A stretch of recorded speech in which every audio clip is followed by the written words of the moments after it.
Maestro, lo he hecho anfitrión. Desde este momento, permítame, lo voy a presentar. Es una parte de esta actividad. Una, dos, tres. Muy buenas tardes, tengan todos ustedes en RBE, Estudios Interinstitucionales.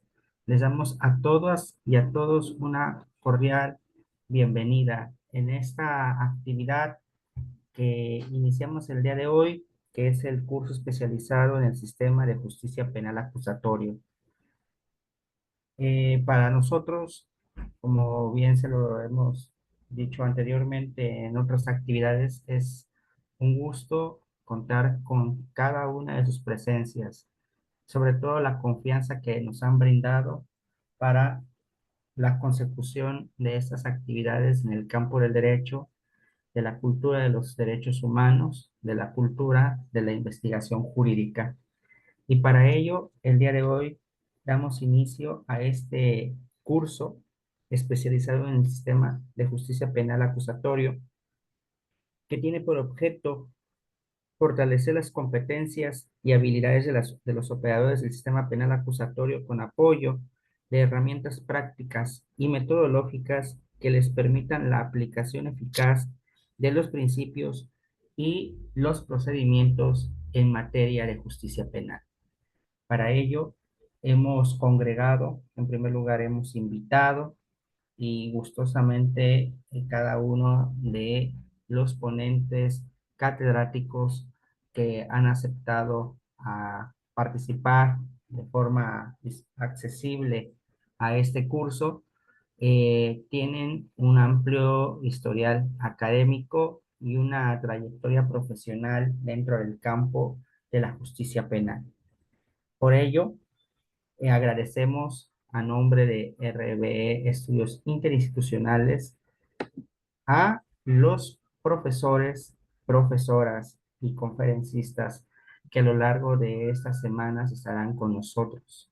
Y el día de hoy contamos con la presencia, iniciamos con esta actividad con una personalidad en el estudio del derecho penal, que además de ser estudioso en el área, ha ejercido dentro de este campo de estudios una práctica como operador jurídico, no solo como abogado, sino también como defensor dentro de la justicia penal.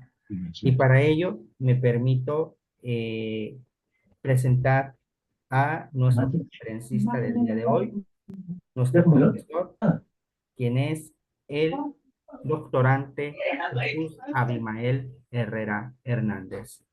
Ya se conectó. Jesús Me Abimael Ya. Herrera Hernández, permítanme, por favor, les voy a tener sus micrófonos apagados. Gracias. Jesús Abimael Herrera Hernández es licenciado en Derecho por la Universidad Veracruzana. Es maestro en Derechos Humanos por la Universidad Autónoma de Tlaxcala y es maestro en Derechos Humanos y Justicia Constitucional por la Universidad Veracruzana. Actualmente estudia el doctorado en Filosofía por la Universidad Veracruzana y forma parte del Consejo Nacional de Ciencias, Humanidades y Tecnología, CONACYT, como becario nacional del Sistema Nacional de Investigadores e Investigadoras. Dentro de la función de la docencia, ha sido catedrático en diversas maestrías y licenciaturas en prestigiosas casas universitarias de la República Mexicana, sobresaliendo actualmente la Universidad Anáhuac, Campus Jalapa y Campus Córdoba. Actualmente se desempeña como abogado particular en la firma legal Moreno y Herrera, así como también en el sistema de protección de niñas, niños y adolescentes a nivel municipal. Ha ostentado el cargo de fiscal investigador en delitos diversos y fiscal encargado de las subunidades integrales en diversos distritos judiciales, como también fiscal de distrito en la ciudad de Córdoba y en el puerto de Veracruz hasta el año 2019. Por eso el día de hoy, tomando en cuenta la trayectoria, el profesionalismo y la ética con que el maestro Jesús Abimael Herrera Hernández se ha conducido a lo largo de su trayectoria profesional y académica como investigativa, para nosotros es un honor, maestro, contar con su disponibilidad, su presencia y desde luego con los aportes del conocimiento que nos brindarán a lo largo de estas clases y a recalcar que el maestro Jesús Abimael Herrera Hernández impartirá la cátedra etapa inicial dentro del juicio acusatorio, del sistema acusatorio penal mexicano. Maestro, muchísimas gracias por su participación, su colaboración, su disponibilidad. Les cedo el uso de la voz. Es cuanto, que tenga muy buena tarde. Gracias a cada uno de ustedes. ¿Qué Buenas tal, tardes. estimado David? Buena tarde. Muchísimas gracias antes que nada por la invitación. Es para mí un gusto siempre poder estar con compañeras y compañeros abogados interesados en la materia penal y principalmente en el procedimiento penal acusatorio. Efectivamente, la tarde de hoy y la tarde del próximo viernes, si no falla mi calendario, está programada la clase respecto a la investigación inicial. En este sentido, solamente poner algunos puntos sobre la mesa antes de iniciar propiamente el tema. El primero es que yo no tengo mayor inconveniente en que si tienen algún tipo de pregunta, comentario o algo que decir al respecto del tema que se está abordando, con todo gusto pueden prender su micrófono, levantar la mano de aquí del Zoom y pues lo podemos conversar. De igual forma, ante cualquier duda o algo que no sea propiamente una pregunta sobre el tema, si lo podemos tratar por la naturaleza del asunto, también lo pudiéramos platicar. Entonces yo no tengo mayor inconveniente en la participación, al contrario, me gustaría que así lo fuera. Y es que en la parte final de la clase de hoy quisiera yo, para quienes se encuentran en la disposición, poder hacer un pequeño ejercicio respecto del tema que nos trata el día de hoy. Bueno, no sé si hay algún tipo de pregunta al respecto de esto, ¿no? Bueno, vamos a iniciar. Eh, a ver, ahora sí que valga la expresión, iniciemos por el principio. Eh, Nuestro sistema jurídico mexicano es amplio y complejo. En la actualidad, pues se están viendo la posibilidad de distintas reformas en el tema de justicia, pues que creo que son necesarias. No entraré evidentemente a la naturaleza de ellas por el tema, pero estamos en un proceso de posibles y futuras reformas. Sin embargo, lo que debemos de hacer también mención es que el proceso de reformas es la naturaleza del sistema de justicia de cualquier país. Y en este mismo sentido, pues al tema que nos interesa, en el año 2008, como ya todos ustedes lo saben, pues hubo una de las grandes reformas de los años 2000 y creo que son dos reformas constitucionales que modificaron el panorama legal mexicano. En el año 2011 lo fue, en el año 2011 lo fue la reforma constitucional en materia de derechos humanos y en el año 2008 pues lo fue la reforma en materia de justicia penal.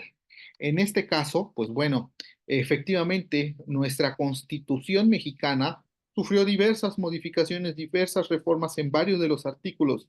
Esencialmente lo que hoy me va a interesar es el artículo 16 de la Constitución, el artículo 19 de la Constitución, el artículo 20 de la Constitución y el artículo 21 de la Constitución. Hay otros artículos que también fueron modificados y que tienen una relevancia para el sistema de justicia penal, por ejemplo, el artículo 17. El artículo 17 quizás no forma parte de esa gran reforma, pero posteriormente se implementa algo que fue, ya existía, pero se constitucionaliza, que es la justicia alternativa o lo ahora denominados los mecanismos alternos de solución de controversia. Estos mecanismos alternos de solución de controversias, también denominados los MACs, pues bueno, auxilian o ayudan para diversas materias, desde la materia familiar, la materia civil, pero en materia penal tiene una muy importante relevancia, la cual diría yo, incluso en algunas ocasiones no queda tan alternativa, porque se tiene que cumplir con al menos agotar en la medida de las posibilidades dichas diligencias de mecanismos alternos, al grado que incluso, digo, en la operatividad o en la práctica, cuando nos encontramos, ya seamos ministerios públicos, ya seamos defensores, ya seamos asesores jurídicos, nos podemos encontrar con que al momento de acudir a audiencia, por ejemplo, la audiencia inicial, operativamente hablando, puede ser que no se inicie esa audiencia inicial, puede ser que el juez de oficio verifica actuaciones, requiera a Fiscalía, requiera al Ministerio Público para efectos de que le informe si se acudió a mecanismos alternos. No está preguntando si hubo acuerdos reparatorios, si hubo conciliación, si hubo arreglo, no. Al menos está solicitando si se acudió a esa instancia y que se logre demostrar con actuaciones correspondientes. ¿Por qué? Porque en caso de que el Ministerio Público pues mencione que no se acudió ante esa instancia, la instancia de los mecanismos alternos, pues incluso, reitero, el juez de control pudiera decir, no ha lugar en este momento a la audiencia, no se va a llevar a cabo la audiencia inicial y en su caso ordenar la remisión del expediente, del asunto, de la causa penal, del proceso penal a los medios alternos, como lo pudiera hacer dos vías, que pudiera ser en el caso hablo de Veracruz, que es en donde se encuentra su servidor. No sé si la mayoría se encuentra también en el estado de Veracruz, pero la ley orgánica de la Fiscalía General del Estado, pues nos establece la creación de unidades de atención temprana, que se encuentran los fiscales facilitadores, que son fiscales especializados y con certificaciones en mecanismos alternos. Se puede remitir el expediente por parte del juez estos mecanismos alternos a la propia fiscalía, pero su especializada en mecanismos alternos, o incluso en su caso se puede remitir a los mecanismos alternos del Poder Judicial, lo comúnmente llamado pues el CEJAP, ¿no? El Centro Estatal de Justicia Alternativa. Bueno, ¿por qué menciono todas estas cuestiones? Pues porque es un bloque, diría yo, es un bloque constitucional, es una serie de artículos constitucionales que van a regir todo el procedimiento penal. Reitero, desde los mecanismos alternos, la justicia alternativa, la justicia restaurativa, como también se le denomina, pero en la parte dura, la parte concisa, que es la que hoy nos interesa, pues bueno, se encuentra lo que se le denomina el procedimiento ordinario, ¿no? La justicia ordinaria en materia penal. Hay una característica de nuestro sistema de justicia penal y es que todo nuestro sistema de justicia penal, todo se encuentra constitucionalizado. ¿Qué quiere decir que se encuentra constitucionalizado? Si nosotros abrimos nuestra constitución, principalmente en los artículos ya mencionados 17, principalmente el 19, el 20, el 21, vamos a encontrar que se encuentra ahí delimitado en la Constitución las etapas del procedimiento, la secuela del procedimiento, los sujetos procesales y también que los derechos y obligaciones que tienen las partes o los sujetos del procedimiento penal. El artículo que más me interesa poderlo verificar el día de hoy para los efectos que nos interesa es el artículo 20 de la Constitución.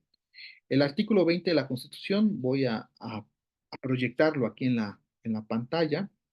Si ustedes tienen la Constitución a su mano, física o electrónica, pues también me pueden acompañar en verificarlo. A ver, un momento, vamos a abrir esto.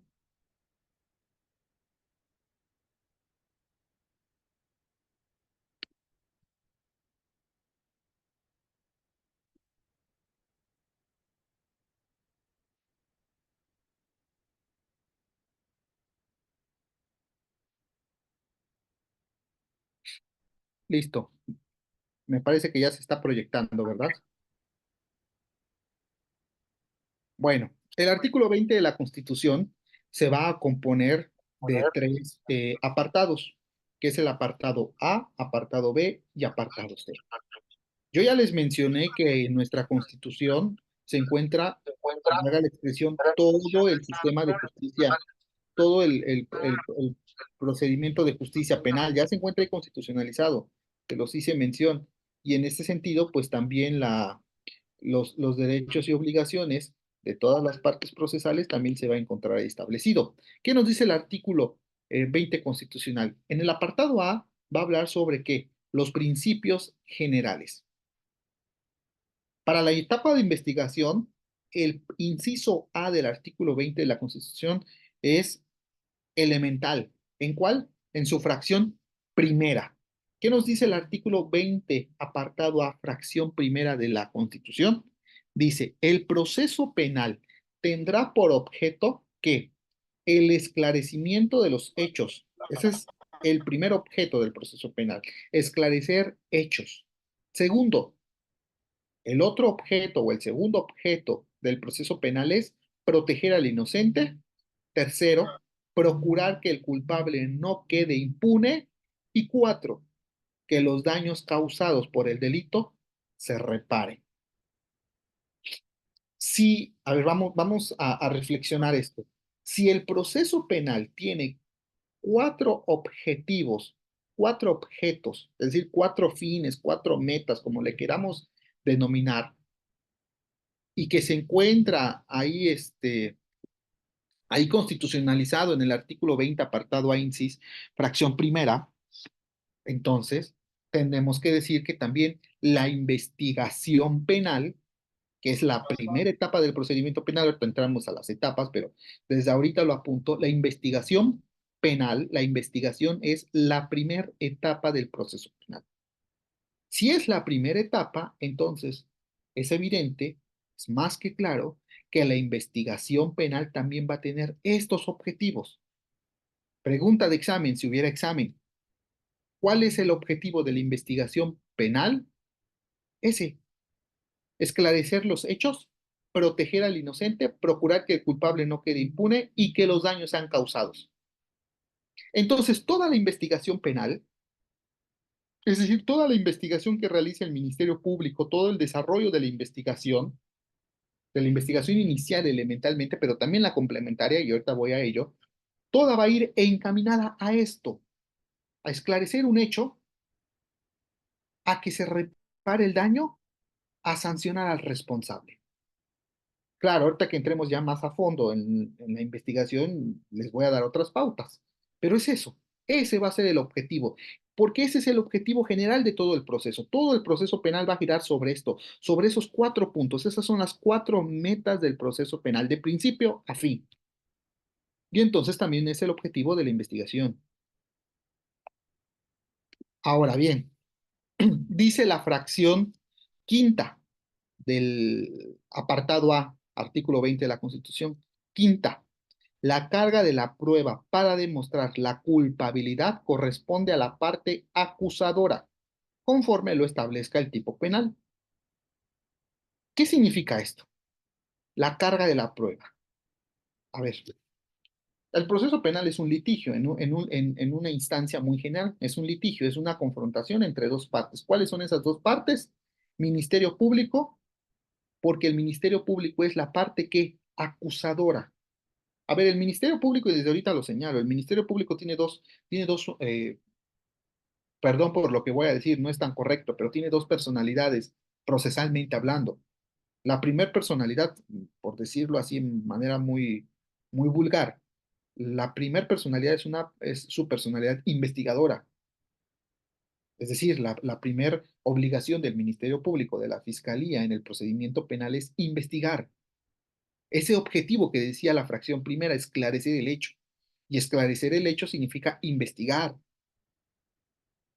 Pero llega un momento en el proceso penal que ya se transforma el Ministerio Público, ya no es propiamente un investigador que está esclareciendo hechos, ahora se convierte en una parte acusadora, porque ya investigó, y como ya investigó, ya recabó datos de prueba, es decir, información, ya la recabó, ahora la tiene que trasladar a la acusación, es decir, a acusar formalmente a una persona, a ese que de acuerdo a su investigación es o son los responsables de qué, de un delito. ¿Qué es lo único que va a investigar el Ministerio Público? Delitos. ¿Qué es lo que le interesa al derecho penal en general? Al derecho penal le interesan hechos, pero ¿qué tipo de hechos son los que le interesan al derecho penal? ¿Cuáles son los hechos de interés para el derecho penal? ¿Hechos qué? Delictivos, diría yo entonces. Hechos que encuadren un delito. Si el hecho no encuadra un delito, ¿es de interés? Pues sí. ¿Es de interés para el derecho? Probablemente sí, pero no para el derecho penal. El derecho penal diría entonces, no encuadra en un delito, no encuadra en un tipo penal, que se vaya a otra área del derecho. Derecho familiar, derecho civil, derecho mercantil, derecho laboral, el que me quieras. No es que no sea un acto justo, pero no es la materia. El derecho penal solo le va a interesar hechos delictivos, hechos que encuadren tipos penales. Bueno, entonces, la fiscalía, por ende, lo que va a investigar son hechos ¿qué? Hechos delictivos. Entonces, ya el Ministerio Público ahora se transforma en la parte acusadora de este litigio, porque la contraparte será la parte acusada, la parte investigada, la parte acusada, la parte responsable en su momento, ¿sí? Entonces, la obligación de demostrar ese hecho delictivo o ese delito es de la Fiscalía, del Ministerio Público. Fracción quinta, apartado A, artículo 20 de la Constitución. Esto es importantísimo porque, pues, la parte que va a investigar en su momento y que posterior se va a convertir en parte acusadora es, pues, ese Ministerio Público, ¿sí? Y va a venir otra serie de puntos que nos interesan, pero bueno, eso en este momento no nos va a ser de interés. Lo único que sí es la fracción, y la vamos a encontrar en la fracción 9. ¿Qué dice? Y desde ahorita hay que apuntarlo. Cualquier prueba obtenida con violación de derechos fundamentales será nula. Eso en la investigación es muy importante, porque desde ahorita nos está dando a decir la Constitución en su artículo 20 que si en la investigación se recaba algún tipo de información que sea obtenida con violación de derechos humanos, derechos fundamentales, derechos humanos, para efectos de aquí es lo mismo, ¿qué va a ser? Nula. Al ser nula, ¿qué significa? Que no tendrá una validez legal, que no podrá ser tomada en cuenta como una prueba. Entonces, toda la investigación, desde ahorita lo tenemos que ir señalando, toda la investigación tendrá que ser obtenida como, pues con respeto a los derechos humanos. Porque si se violenta ello, pues se puede agregar a la carpeta de investigación. Pues sí, sí, sí, la fiscalía lo puede hacer, sí, sí se puede hacer. Pero el juez, que en su momento tendrá que valorarlo, no lo puede tomar en cuenta, porque fue obtenida con violación de derechos humanos. Y para ello incluso existen procedimientos que la propia normatividad procesal, es decir, el Código Nacional de Procedimientos Penales establece a lo que se le llama incidente de nulidad por violación de derechos humanos, y hay unas reglas que más adelante las vemos, pero existen los mecanismos legales para poder hacer valer ante un juez de control que esa información, que ese dato de prueba obtenido por la Fiscalía en la investigación fue con violación de derechos humanos y que se nulifique totalmente, parcialmente o ya depende de las características, ¿sí? Pero desde ahorita lo que más importa señalar es eso. Todo dato de prueba obtenido en la etapa de investigación, claro está, debe de ser con respeto a derechos humanos. Y más adelante el artículo 20 de la Constitución ya nos va a hablar de dos, que es el apartado B y el apartado C. El apartado B nos va a hablar de la parte imputada, específicamente de sus derechos. ¿Cuáles son los derechos de la parte imputada? ¿Cuál es la parte imputada? Lo que pasa es de que la parte pasiva del proceso penal, es decir, la parte a la que se le está acusando, dependiendo la etapa del procedimiento, va a tener varios nombres. ¿Sí? Al final es una sola, pero tiene varios nombres porque depende la fase procesal en la que nos encontramos. En la parte inicial sería, en la etapa de investigación es el investigado. Ya cuando ha habido una audiencia inicial, cuando se le ha formulado imputación, vinculación a proceso, pues podrá ser el imputado, el vinculado, ya cuando se le formuló acusación formalmente, el acusado, cuando ya se le dictó una sentencia, el sentenciado, ¿no? Pero el 20, cuando habla sobre el de los derechos de toda persona imputada, se refiere a este sujeto, que aunque sea investigado, imputado, acusado, vinculado, responsable, pues estos derechos siguen siendo los mismos, ¿no? Es a lo que se refiere este apartado 20 y nos habla de distintos derechos hasta el derecho, hasta la fracción 9. Todos estos derechos se copian, y digo se copian porque prácticamente es eso, es replicar lo mismo al Código Nacional, con algunos un poco más amplios, pero son los que desde a nivel constitucional ya se encuentran establecidos.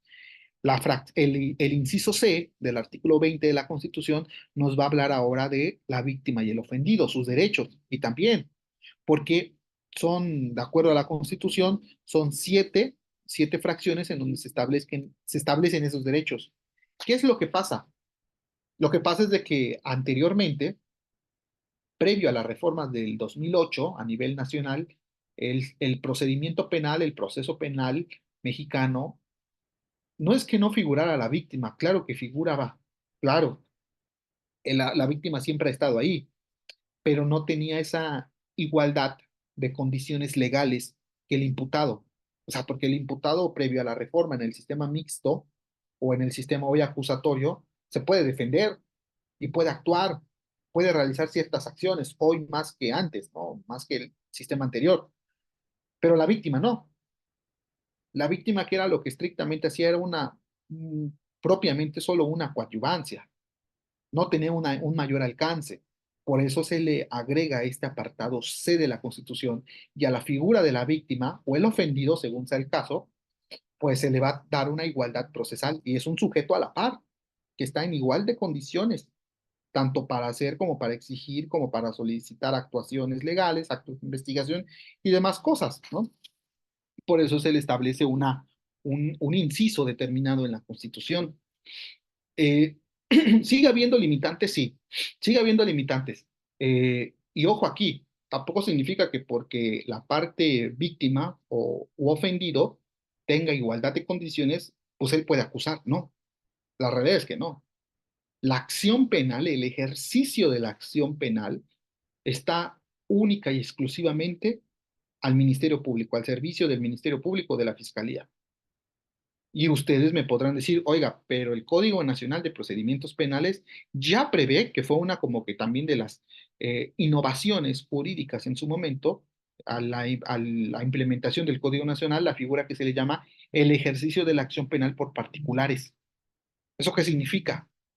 Que esa facultad del Estado, ese jus puniendi, como se le denomina clásicamente, es decir, el poder ejercer la acción del Estado en contra de alguien por haber cometido un hecho delictivo, ya no es de exclusividad para el Ministerio Público, es decir, para el Estado, porque el Ministerio Público es el representante directo del Estado. Hablo de Estado no como entidad federativa, sino como un Estado propiamente hablando. Eh, Sino que también ahora la ley dice, ok, un particular, un ciudadano que no forma parte, que no es una autoridad, puede ejercitar la acción penal, sí, puede acudir ante un juez de control a solicitar que se le cite audiencia inicial a una persona por haber cometido ese delito, puede incluso realizar una cierta investigación, sí, ya lo puede hacer.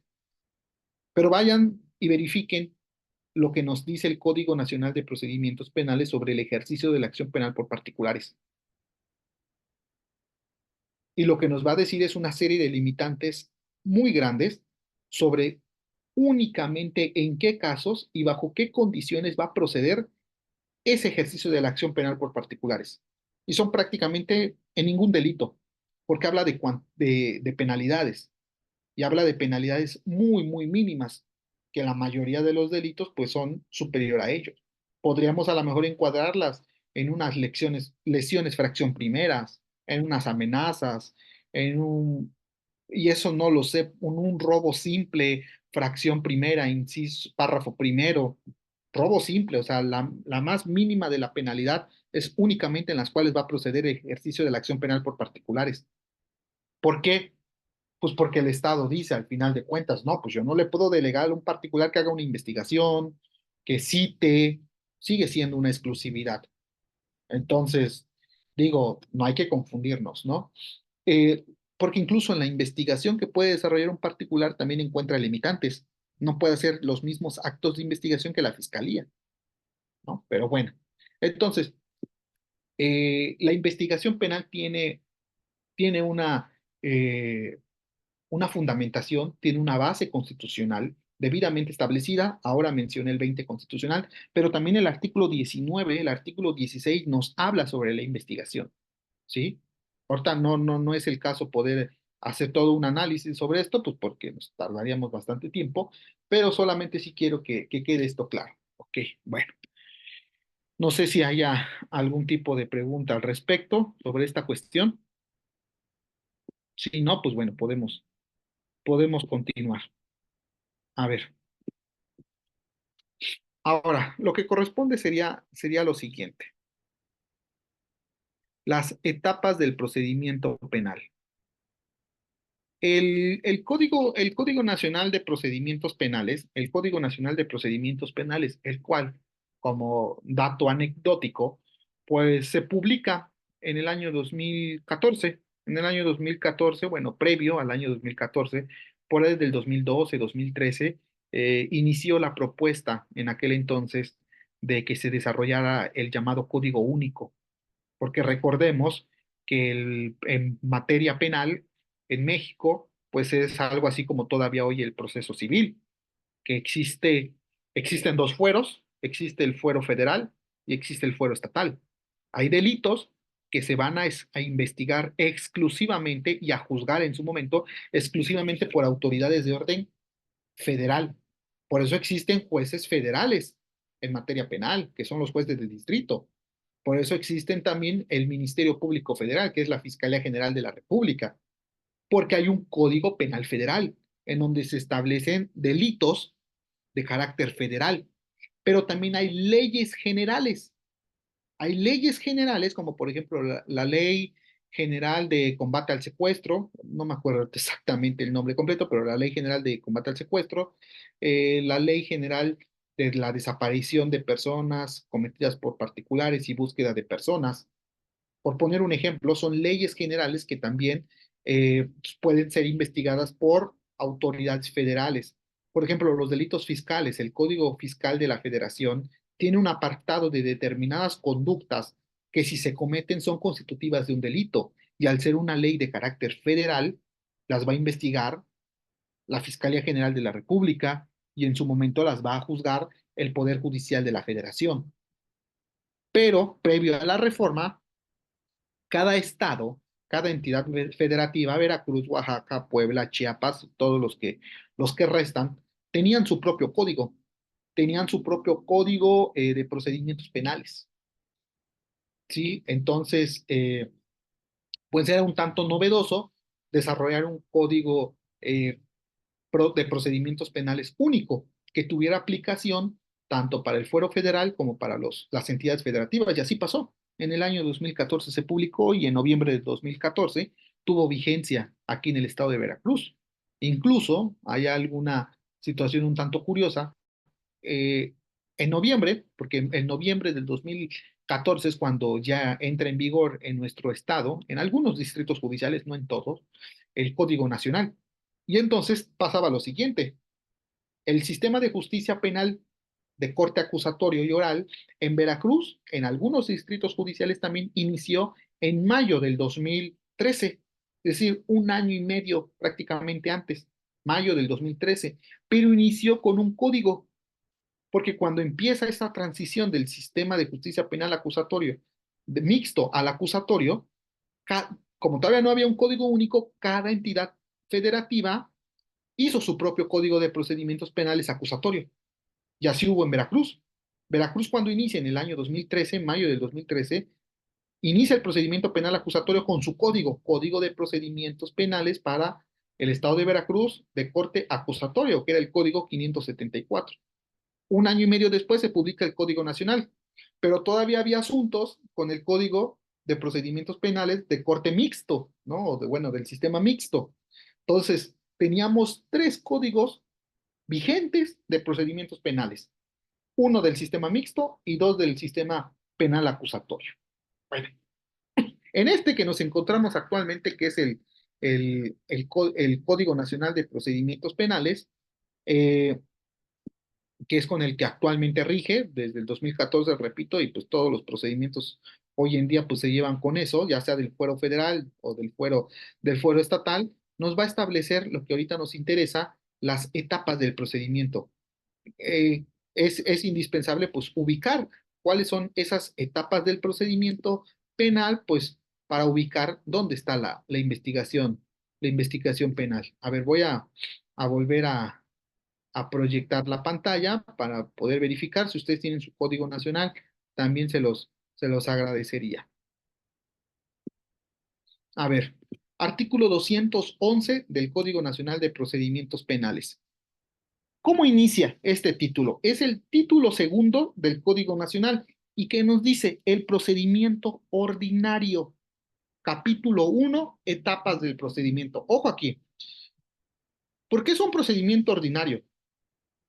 El Código Nacional tiene distintas características. Una de las características es que va a establecer uno. La primera característica es que va a establecer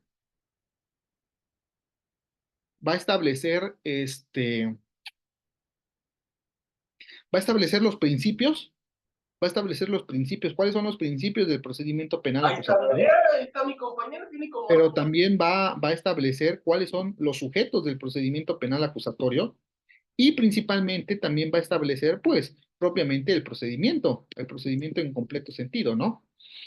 Eh, y esas etapas del procedimiento va a iniciar de la investigación y termina con el juicio. Hasta ahí.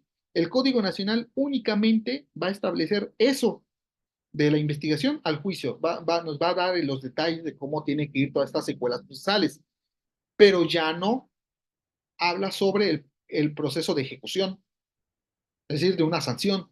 Ya no habla. El Código Nacional ya no habla eso. No habla el Código Nacional ¿de qué? De la justicia para adolescentes, porque los adolescentes también pueden ser sometidos a un procedimiento acusatorio, es decir, también se les puede imputar delitos. Tampoco habla este Código Nacional de mecanismos alternos. Estos tres ya no formarían parte del procedimiento ordinario. Por ejemplo, la etapa de ejecución ya es posterior al procedimiento ordinario, porque depende de si se dicta una sentencia condenatoria o absolutoria. Y eso está en otra ley, la Ley Nacional de Ejecución de Sanciones, el procedimiento penal para adolescentes en una Ley Nacional de Responsabilidad Juvenil, los mecanismos alternos de solución de controversia en una Ley Nacional de Mecanismos Alternos de Solución de Controversia en materia penal. Sí, entonces el Código Nacional solo va a hablar de estas etapas, de la investigación al juicio y nada más. Por ahí hay otras cuestiones, pero bueno, en estricto sentido eso.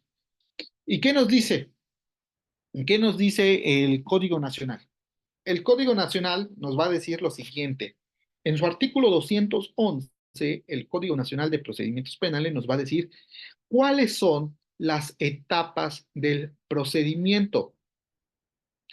El procedimiento va a tener o se va a componer de 4 etapas. Ojo, la etapa primera, la primera etapa, es la etapa de investigación, ¿sí? La etapa de investigación es la etapa número 1 del procedimiento penal. La etapa de investigación, a su vez, se va a dividir en 2 tipos de investigación, la etapa inicial y la etapa complementaria. Ahorita regreso a eso. Eh, la etapa número 2 o la segunda etapa del procedimiento penal va a ser la etapa intermedia o también denominada etapa de preparación a juicio. Algunos o varios países, principalmente latinoamericanos, que pues nos llevan gran ventaja. Por ejemplo, en Colombia el procedimiento penal acusatorio es de los 90, Chile y otros países pues fueron pioneros latinoamericanos en el sistema de justicia penal acusatorio. México fue de los últimos, si no es que fue el último, no tengo ese dato exactamente, pero hay muy buena pues preparación en estos países, ¿no? Y por ejemplo, en otros códigos latinoamericanos, a la etapa intermedia se denomina etapa de preparación a juicio, porque eso es la etapa intermedia. La etapa intermedia lo que va a hacer es preparar las actuaciones legales para el juicio. Y el juicio precisamente es la etapa número 3 del procedimiento penal. La etapa tercera y la última etapa del procedimiento ordinario es la etapa de juicio. Y pues el juicio es exactamente eso. Y es una audiencia. Es una audiencia donde se van a desahogar todas esas pruebas que fueron preparadas previamente para que se desahoguen y en su momento se valoren, una vez desahogadas, se valoren y se dicte lo que nos interesa, que es una sentencia. Primero un fallo y posteriormente una sentencia, donde se va a resolver pues si es culpable o inocente, él o los acusados. Bueno, nos regresamos un poco y sobre todo en la etapa de investigación. Entonces dijimos que la etapa de investigación es la etapa uno, la primera etapa de todo el procedimiento penal. Ojo, el procedimiento, porque a veces nos confundimos en, bueno, ¿y cuándo es procedimiento y cuándo es proceso? ¿Son sinónimos? No, no son sinónimos, al menos no para el Código Nacional. Procedimiento penal, cuando escuchemos y usemos la palabra, el procedimiento penal significa que es todo, el conjunto de investigación, pasando por intermedia y pasando por etapa de juicio. Eso se va a componer el procedimiento penal. Ahora, cuando hablemos de proceso, el proceso el proceso no es lo mismo que el procedimiento. El proceso dará inicio con la audiencia inicial y terminará con la sentencia firme. Entonces, podemos hablar de que la investigación inicial forma parte del proceso. No, no, porque el proceso va a iniciar ¿cuándo? Con la audiencia inicial. Pero el procedimiento, sí, el procedimiento inicia con la investigación, ¿va? Entonces solamente es para ese efecto de que no nos confundamos. Y entonces, ¿cuándo inicia la investigación? Pues la investigación va a iniciar con varios presupuestos que la propia ley, que el propio Código Nacional nos va a establecer. El propio Código Nacional, en uno de los artículos que ahorita vamos un poco más adelante, nos va a decir, pues, cuándo es que, o las formas más bien en las que se puede iniciar un proceso, una investigación, es decir, una carpeta de investigación. La ley nos dice, nos va a dar esos supuestos en los cuales se puede dar inicio. Pero la investigación inicial, de acuerdo a este artículo al 211, la investigación inicial comienza con la presentación de qué, de la denuncia, querella u otro requisito equivalente. ¿Y cuándo va a concluir la investigación inicial? La investigación inicial concluye cuando el imputado queda a disposición del juez de control para que se le formule imputación. Es decir, cuando inicia, valga la expresión nuevamente, cuando inicia la audiencia inicial, la investigación inicial culmina. Ahí hay como que un paréntesis, por llamarlo así en el procedimiento, hay un paréntesis, porque de ahí nos brincamos de la investigación inicial a la investigación que complementaria, que sería la segunda fase de la etapa de investigación.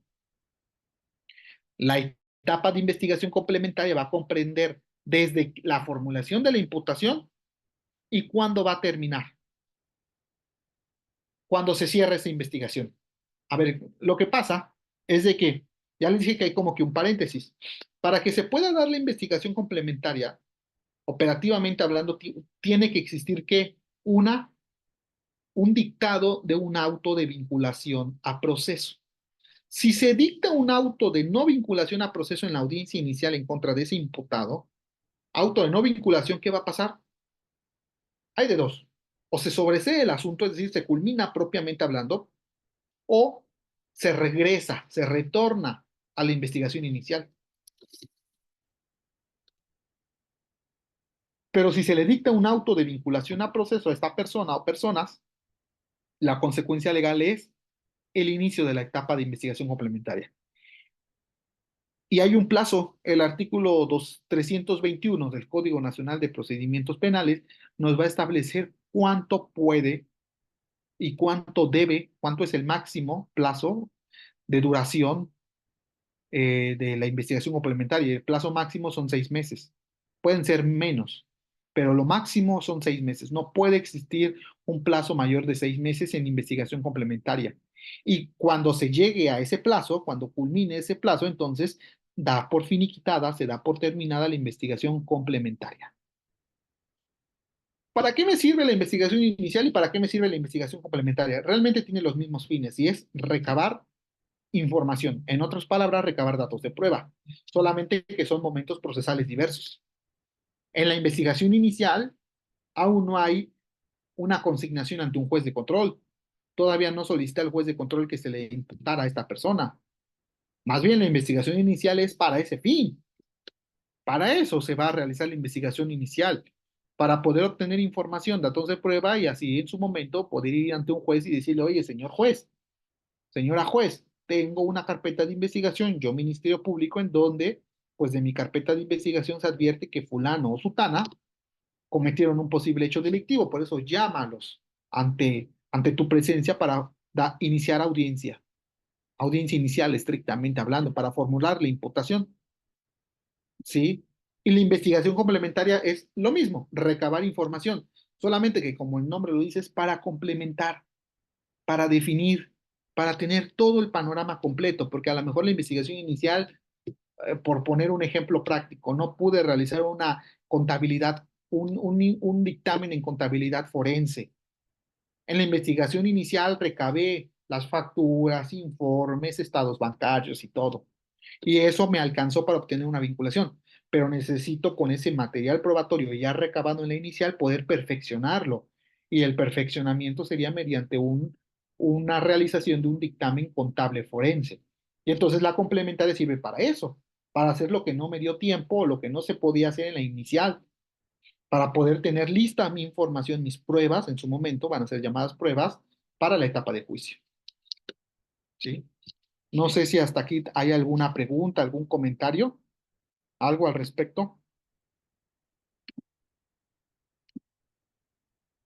¿Nada? Perfecto. Muy claro, muchas gracias. Gracias. Bueno, entonces, ya tenemos una idea respecto a, pues, cuáles son estas etapas, ¿no? Ya tenemos un esbozo respecto a las etapas del procedimiento penal. Son tres: investigación, complementaria y juicio. Ese es el procedimiento ordinario, ¿vale? Entonces, eh, ahora vamos a ir entonces a el fundamento constitucional de la etapa de investigación. La etapa de investigación, como ya lo mencioné, también se encuentra constitucionalizada, es decir, también se encuentra en la Constitución establecida.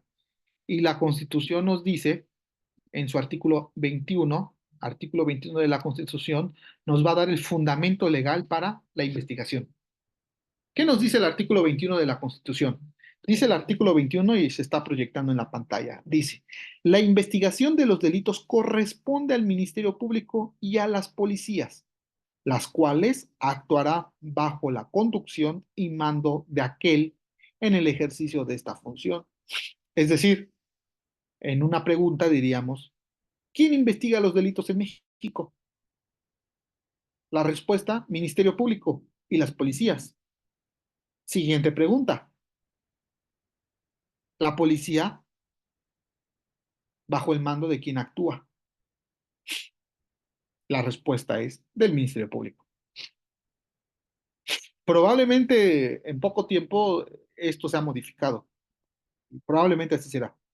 Pero hasta el día de hoy es la policía la que puede hacer actos de investigación. ¿Puede hacer investigación? Sí, sí lo puede hacer, pero por sí sola no.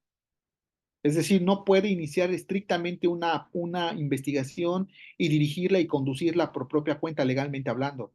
Esta investigación tiene que estar bajo supervisión, conducción. ¿Conducción qué significa? Pues la operatividad, decir cuándo sí, que no se debe hacer y todo ello del Ministerio Público. Y ojo aquí, que dice policía. Dice policías, es decir, no está hablando de solamente la policía del Ministerio Público, la policía especializada de la Fiscalía. Habla propiamente de cualquier policía y todas las policías, cuando se trate de investigación de delitos, es bajo la conducción del Ministerio Público. Para temas de prevención, para temas operativos, Para temas de otra índole que también tiene obligación las policías, pues bueno, ahí cambia la situación. Pero para efectos de investigación es bajo la conducción del Ministerio Público. Siguiente, nos dice el 21 de la Constitución, el ejercicio de la acción penal ante los tribunales corresponde al Ministerio Público. Aquí es lo que les decía yo, también está en la Constitución. La ley determinará los casos en que los particulares podrán ejercer la acción penal ante la autoridad judicial. Entonces, diríamos también, pregunta de, de examen. ¿Quién tiene la facultad, quién tiene la potestad de investigación? Es decir, ya no de investigación, sino de ejercer esa acción penal, el Ministerio Público. Y sí, hay algunos casos, ciertos casos en los cuales pues se puede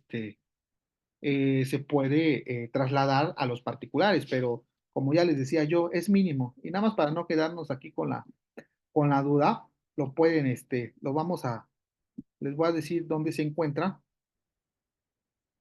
el ejercicio de la acción penal por particulares. A ver, el ejercicio de la acción penal por particulares, de acuerdo al Código Nacional de Procedimientos Penales, se encuentra establecido en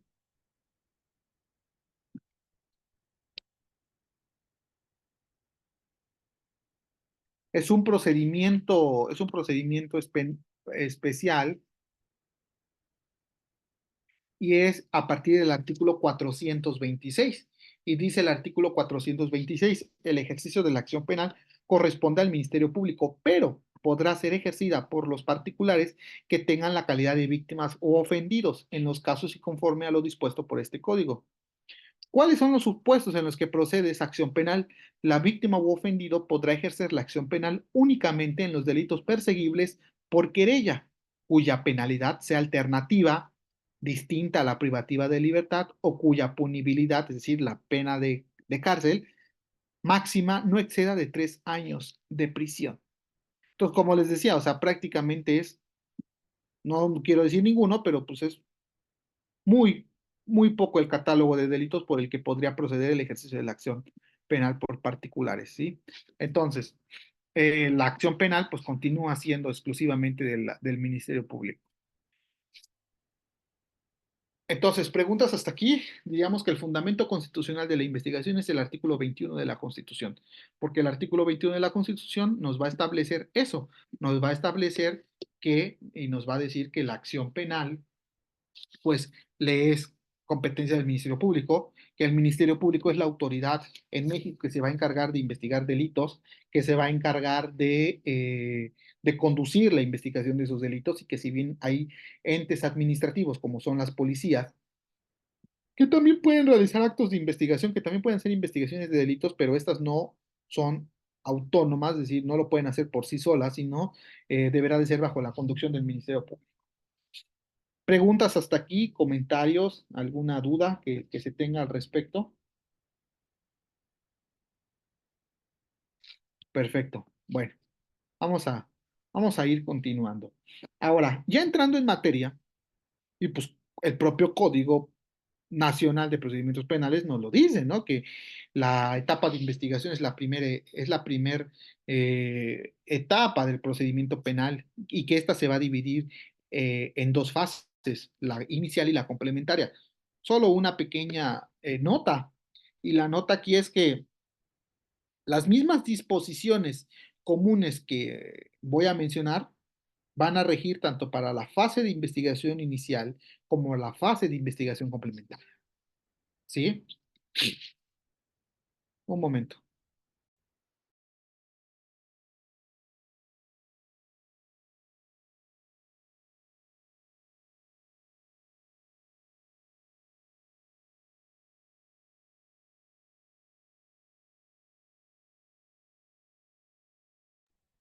Ahora, ¿cuáles son esas disposiciones comunes? Bueno, también nos vamos a trasladar a nuestro Código Nacional de Procedimientos Penales y nuestro Código Nacional de Procedimientos Penales.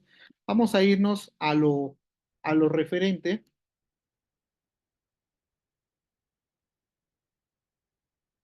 vamos a irnos a lo referente a esas disposiciones comunes, pero bueno, eso ahorita lo vemos más adelante. ¿Cuáles son las disposiciones comunes?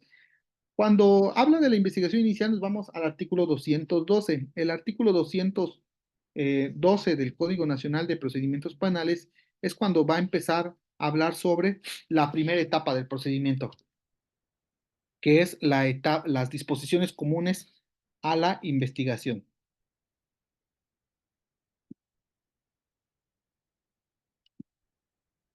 Lo voy a proyectar.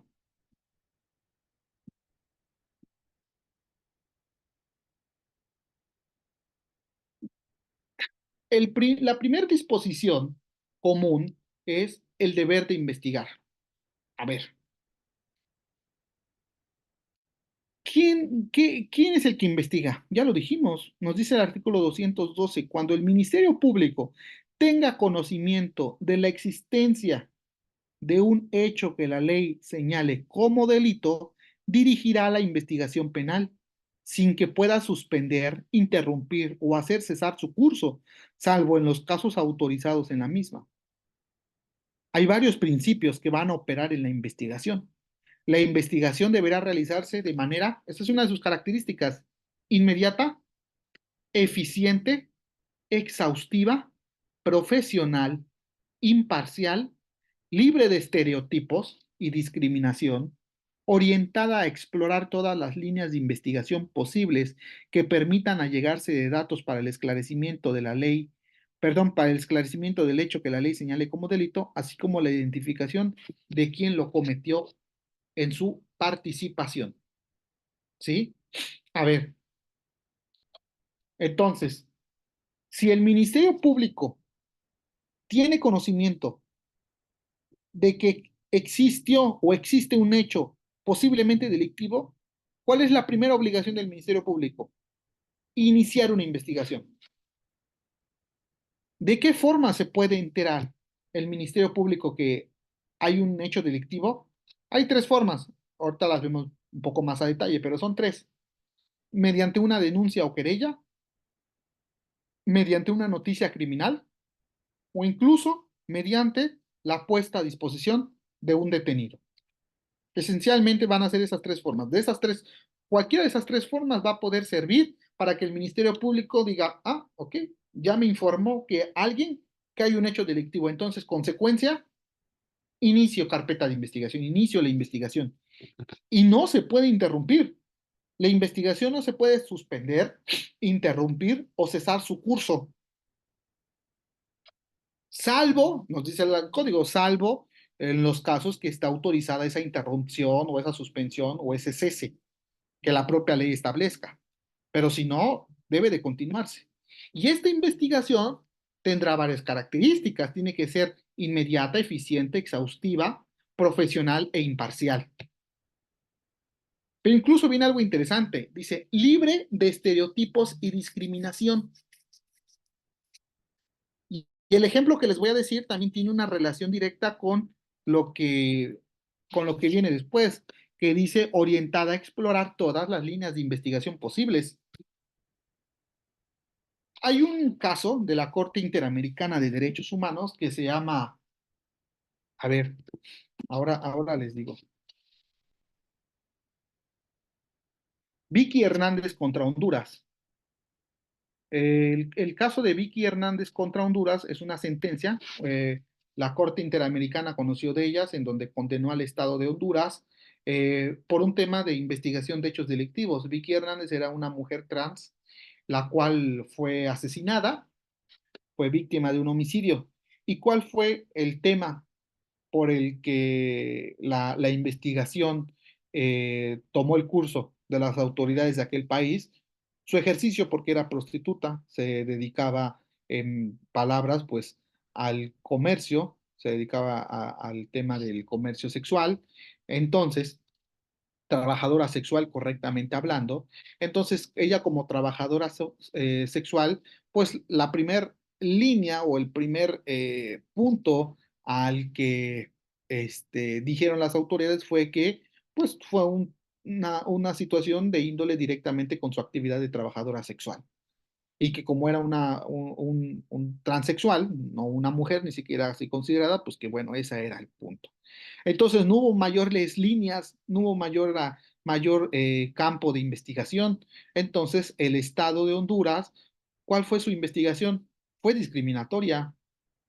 Hubo un estereotipo que al ser un transexual, trabajadora sexual, pues la iban a matar y que ese fue un motivo por el que la mataron. Y evidentemente no se agotaron las líneas de investigación. Entonces, si la investigación tiene discriminación, las líneas de investigación también van a tener este vicio, porque toda obligación de la investigación es eso, que tiene que ser libre de estereotipos. Es que era trabajadora sexual, es que era trabajador sexual, entonces aquí nos vamos a encasillar, es que era un tema de índole pasional, ¿no? Existe la obligación de aperturar otras líneas de investigación, todas las que fuera posible, ¿vale?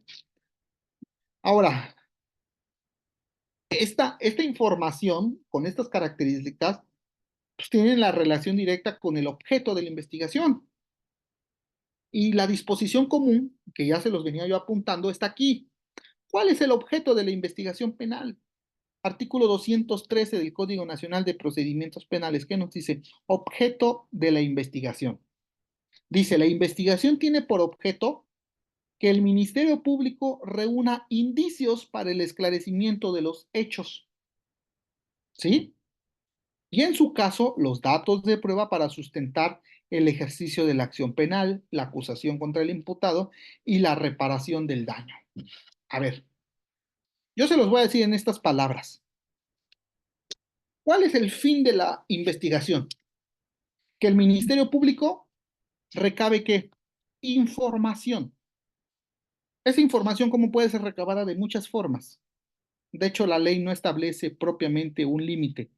El único límite o el único tope, por llamarlo así, que pone la ley al Ministerio Público para recabar información, realmente es uno, y es que no vaya en contra de la ley y que no viole derechos humanos. Ese es el tope de cómo se puede investigar. De ahí adelante tienes campo abierto para investigar. Solamente cumple con ese requisito. No violes la ley, que no sea ilegal y que no se violente derechos humanos. Porque si pasa eso, entonces ya dijimos, la prueba no tendrá validez, la información no tendrá validez. Pero esa información que se recaba va a tener distintos fines. Son tres. Realmente son tres los fines que tiene la investigación o el recabar esa información. Son tres fines. Uno, verificar, verificar si el hecho delictivo, si el hecho que se investiga es delito. Segundo, verificar quién o quiénes lo cometieron. Y tercero, verificar la reparación del daño. En su momento poder exigir una reparación del daño.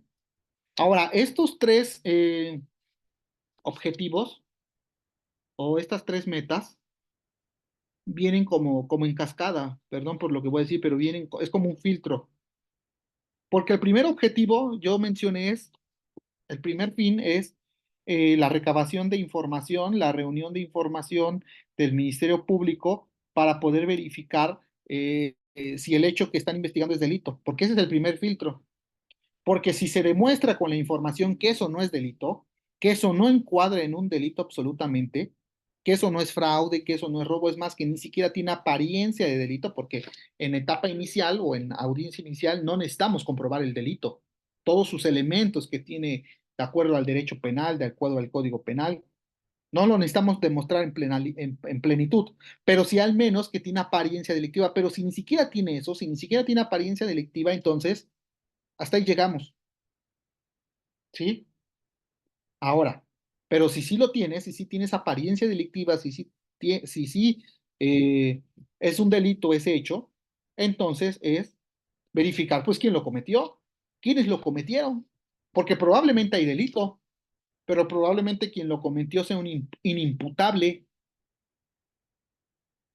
Entonces, ¿le puedo exigir reparación del daño? No estrictamente, le puedo exigir una sanción, ¿no? Una medida de sanción tampoco, es un inimputable. Entonces necesito verificar quién lo cometieron, o a lo mejor sí, eso es un delito, eso fue un robo, evidentemente fue un desapoderamiento de una cosa mueble a alguien sin consentimiento, pero no sé quién es, no tengo más pruebas. Y finalmente, si sí es un delito, si sí sé quién lo cometió, ahora sí, entonces la información, los datos de prueba en su momento recabados, ¿para qué me van a servir? Para exigir ¿qué? Una reparación del daño. Porque a todo delito le corresponde una reparación del daño, porque a todo delito tiene que haber alguna víctima. Y esa víctima va a exigir una reparación del daño, y no solo por exigirla, es un derecho. Artículo 20, apartado C de la Constitución, derecho a una reparación del daño. Es más, es el objeto del proceso penal y por ende debe de ser el objeto de la investigación. Porque muchas veces en la operatividad pasa que se recaban datos de prueba, es decir, información en la investigación para demostrar el delito y demostrar la responsabilidad. Pero ¿y la reparación del daño? Ya no tenemos un momento posterior para recabar datos de prueba para la reparación del daño. En estricto sentido ya no lo tenemos. Es ahí en la investigación cuando lo tenemos que recabar. Y entonces podemos llegar ya a una etapa muy adelantada, como eso hasta una etapa intermedia, una etapa de juicio, y en donde, bueno, ¿y con qué voy a demostrar lo que quiero de reparación del daño? Si no hay nada que así lo pruebe, porque también las cuantías de reparación del daño deben de ser demostradas con pruebas. Entonces, recomendación, cuando estén en una etapa de investigación, ya sea como defensor, asesores, ministerios públicos, según sea el caso, pues también debe de ir enfocada a este tercer punto, a la reparación, no solo a demostrar el delito, demostrar la responsabilidad, sino también demostrar la reparación del daño. ¿Sí? Porque es un objeto de la investigación. ¿Alguna pregunta, comentario, algo? ¿No? Solo una pregunta. Sí, adelante, por favor.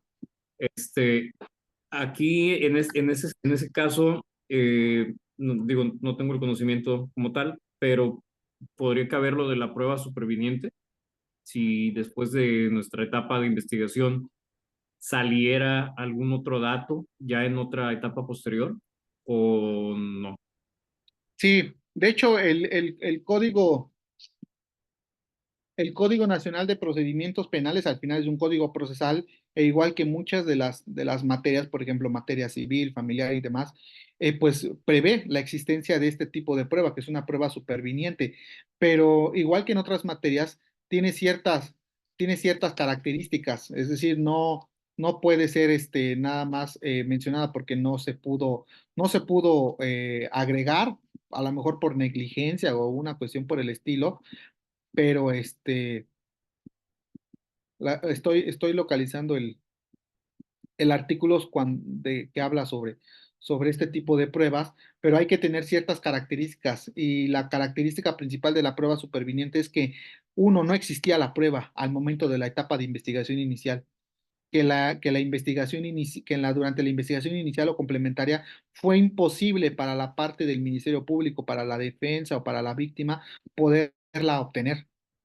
Y entonces solo de esa forma, pudiera yo, vía incidental ya en una etapa a lo mejor intermedia o complementaria, poder solicitar la admisión, porque esa admisión de la prueba superviniente tendrá que ser ya ante juez, sea juez de control, etapa intermedia o un juez de juicio, porque a lo mejor ya estamos en la etapa de juicio y podamos tener conocimiento sobre esta prueba nueva, prueba superviniente, y solicitarle al juez de juicio, por ejemplo, previo debate de las partes, su admisión, y ya él decidirá si se admite o no, porque sí encuadra en los supuestos de prueba superviniente.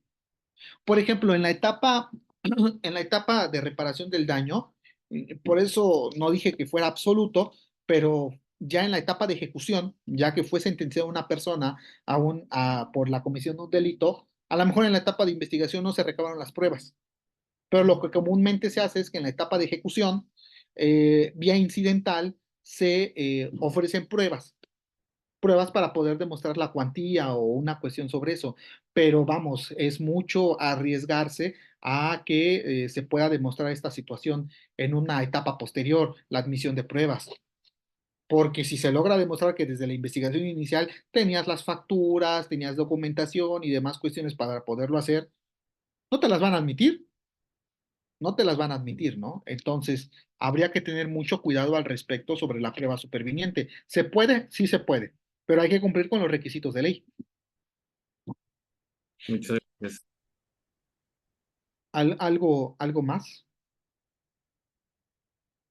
Ok, bueno, regáleme 2 minutitos y ahorita seguimos, por favor. 2 minutos nada más.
Bueno, continuemos entonces. Entonces ya establecimos o ya logramos verificar cuáles son los objetos de la investigación, ¿sí? O sea, eso es claro. Tenemos que tener en cuenta cuáles son esos objetivos de la investigación, porque repito, muchas veces avanzamos, la investigación, a ver, la investigación puede durar mucho o puede durar muy poco, ¿eh? La investigación inicial puede durar 6 meses, 4 meses, 8 meses, un año, 2 años, o puede durar 48 horas, ¿sí? Entonces, y la investigación complementaria también. Yo como defensor en la investigación complementaria me es muy útil. Me es muy útil porque es en la investigación complementaria donde yo voy a recabar pruebas también. Voy a solicitar actos de investigación, pruebas a favor pues de mi defendido, ¿no? Hay dos tipos de defensas. Hay la defensa que se considera defensa pasiva y hay lo que se le considera defensa activa. En algunas ocasiones me conviene, digo, legalmente hablando, por estrategia legal, me conviene tener el papel de una defensa pasiva, pero en otras ocasiones no me conviene ser una defensa pasiva. Necesito ser activa, es decir, necesito proponer actos de investigación, necesito recabar actos de investigación. Porque si en la carpeta de investigación donde ya vincularon a mi representado, eh, yo, de acuerdo a lo que me comenta mi propio representado, existen pruebas, es decir, existen datos de información, datos de prueba, existe información donde se logre demostrar lo que él menciona, es decir, que él no estuvo en el lugar, que estuvo en otro sitio, en otra hora, algún excluyente de responsabilidad, algún excluyente de delito, algo en lo que se pueda hacer, no basta con la simple declaración de la persona. No, no basta. Oiga, pero la carga de la prueba la tiene la fiscalía. Sí, pero muchas ocasiones con ese material probatorio que desahoga la fiscalía en juicio te sentencian. Y si tú solamente dijiste yo no lo hice, ahí viene un problema, ¿no? Entonces necesito yo, en la medida de lo posible, poder demostrar esa situación y necesito demostrarlo mediante, pues, información que yo aporte, mediante información que yo aporte al respecto.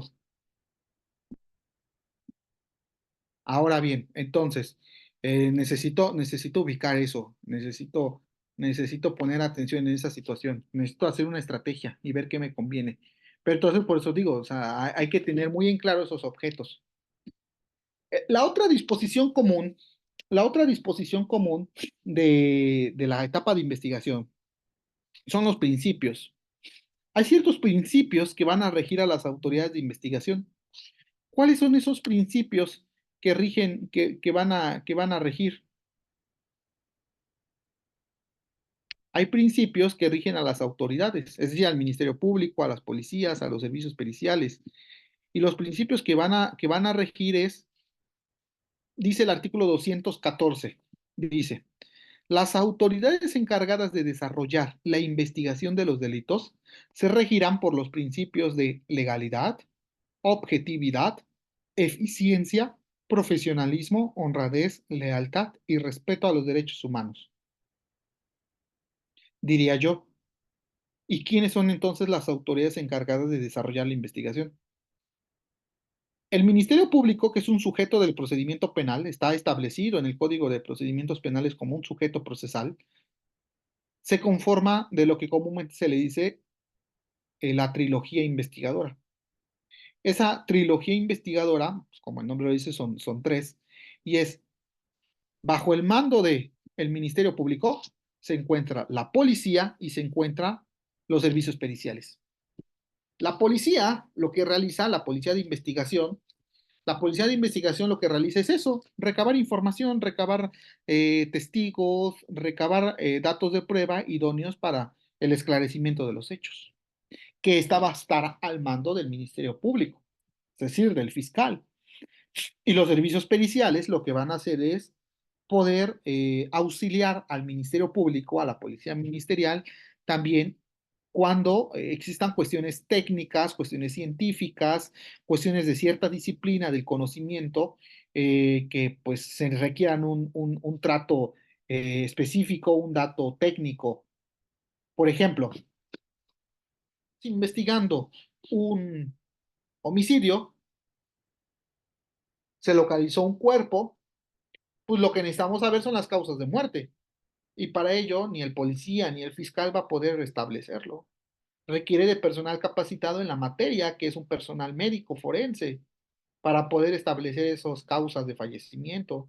Lo mismo en el ejemplo anterior que di, por ejemplo, en cuestión contable, si yo necesito verificar la contabilidad de la empresa, hay ciertas normas financieras y técnicas contables que yo no conozco como fiscal, que yo no conozco como policía y que requiero entonces de un cuerpo técnico especializado en esa disciplina, en esa materia, pues que me pueda auxiliar mediante la emisión de un dictamen, ¿sí?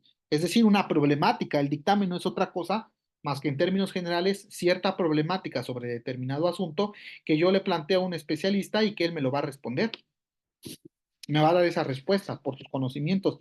Y la fiscalía cuenta con un departamento específico en ello, que se le llaman servicios periciales. Entonces, estos tres van a conformar la llamada trilogía investigadora. Y ellos, los tres, tendrán estas pues obligaciones o estos principios, los principios de legalidad, objetividad, eficiencia, profesionalismo y los que ya he mencionado. ¿Sí? La siguiente disposición común va a ser la obligación de suministrar información. Y esto es muy importante. Toda persona, es decir, aquí incluso habla de particulares o servidor público, está obligado a proporcionar oportunamente la información que requiere el Ministerio Público y la policía en el ejercicio de sus funciones de investigación de un hecho delictivo concreto. En casos de ser citados por, en caso de ser citados para ser entrevistados por el Ministerio Público o la policía, tienen la obligación de comparecer y solo podrán excusarse en los casos previstos por la ley. En caso de incumplimiento se incurrirá en responsabilidad y serán sancionados de conformidad a la ley aplicable. Si en el interior por ejemplo, un fraccionamiento, en el interior se cometió un hecho delictivo, existe una carpeta de investigación, se está desarrollando la investigación y se requiere esa información de videos, ese fraccionamiento, aunque sea un fraccionamiento privado y todo ello, tendrá la obligación de suministrar la información. Bueno, otra cuestión es que materialmente no se puede hacer, pero tiene la obligación. Si a una persona la citan por ser testigo de un hecho delictivo, tiene la obligación de comparecer. ¿Qué va a decir? No lo sé. Eso sí, no lo puedo obligar a decir determinada cuestión, pero sí a ser citado. Y si no comparece a la cita sencillamente porque no quiere hacerlo, bueno, entonces ahí sí ya podrá ser sancionado incluso por una responsabilidad, podrá ser sancionado de acuerdo a las leyes. Por ejemplo, en muchas ocasiones a mí me comentan o me preguntan, bueno, ¿y qué pasa cuando un testigo, una víctima o alguien va y dice cierta cuestión que después se demuestra que es mentira. Hay un delito en nuestro estado, hablo aquí por mí, en Veracruz, es un delito que se llama falsedad ante la autoridad, previsto en el artículo 333 del Código Penal del estado veracruzano, y nos dice que la persona que eh, ante una autoridad competente declare con falsedad cometerá un delito. Si se demuestra que lo que tú dijiste ante una autoridad como es un ministerio público, un policía, que ya son autoridades competentes en la materia, se demuestra que es mentira, se te puede iniciar una carpeta de investigación, en su momento se te puede sancionar por ese delito, ¿sí? Entonces, ojo aquí, todos estamos obligados a suministrar esa información, incluso a declarar ante el Ministerio Público. Solo hay ciertos casos en los cuales se va a exceptuar eso, pero eso ya la ley nos lo habla. El Código Nacional nos habla sobre esas excepciones. Ahora, continuando con este punto de las disposiciones comunes a la investigación, pues está también la proposición de actos de investigación. A ver, ¿quién desarrolla la investigación? Ya lo dijimos, el Ministerio Público. El Ministerio Público desarrolla la investigación. Es él el que la lleva. Pero cuando a mí como abogado defensor ya citaron a mi cliente, a mi representado, ya está sometido al procedimiento, hasta cierto punto ya está enlazado a ello, entonces ya puede, yo ya puedo incluso proponer actos de investigación y es precisamente de lo que nos habla el Código Nacional, nos dice el artículo 216, durante la investigación, tanto el imputado, cuando haya comparecido o haya sido entrevistado, como su defensor, así como la víctima u ofendidos, podrán solicitar al Ministerio Público todos aquellos actos de investigación que consideren pertinentes y útiles para el esclarecimiento de los hechos. El Ministerio Público ordenará que se lleven a cabo aquellos que sean conducentes. La solicitud deberá resolverse en un plazo máximo de 3 días siguientes a la fecha en que se haya formulado la petición al Ministerio Público. A ver, aquí hay varios puntos.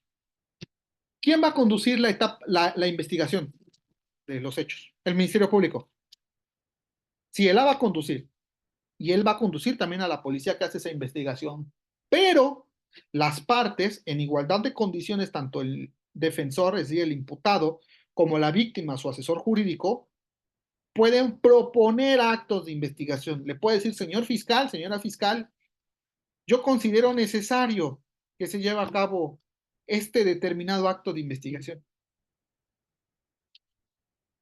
Y ojo, ojo, ojo. No solamente decir, haz este acto de investigación. No solo decir, requiere este oficio, haz esta pericial. No. Tendré yo que justificar la necesidad, la pertinencia de que se lleve a cabo ese acto de investigación. ¿Yo qué voy a obtener? ¿Por qué es necesario? ¿Por qué digo esto?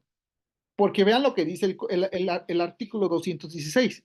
El Ministerio Público ordenará que se lleven a cabo los que sean conducentes, es decir, puede decirle no a la petición. Claro, fundando y motivando ello, pero ¿cuál es la fundamentación para decir no lo voy a ordenar? No voy a pedir el informe, no voy a pedir la pericial que me estás diciendo, que me estás solicitando, no lo voy a hacer. ¿Cuál va a ser? Que no sea que conducente, que no sea pertinente, que no tiene relación con la investigación. Si estamos investigando que hubo un robo tal día y tal hora, y yo como defensor o yo como víctima pido que le digo al Ministerio Público que solicite, que propongo acto de investigación mediante un informe, que es que gire un informe a, no lo sé, absolutamente a la Secretaría de Educación Pública para saber la cédula profesional de, no sé, de alguien de ahí, de los hechos, ¿tiene una relación directa con lo que está investigando? No la tiene. Entonces, acto de investigación es no procedente y el Ministerio Público, al momento en que te acuerde, te notifique, te puede decir no al lugar a la petición. Solamente repito, debe de estar fundado y motivada. Si te dice que sí, si te acuerda la procedencia, entonces el Ministerio Público, ¿qué hará? Pues hará las acciones legales necesarias, administrativas legales necesarias para poder solicitar tu acto de investigación.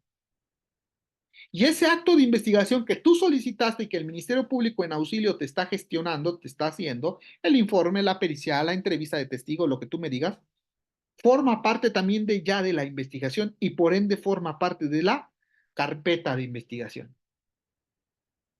Si yo presento mi solicitud, no te dice realmente si es por escrito, comparecencia, verbal, pero si yo presento mi solicitud, el Ministerio Público, que yo recomiendo, pues siempre sea por escrito, porque el Ministerio Público va a tener 3 días máximos para resolver mi petición.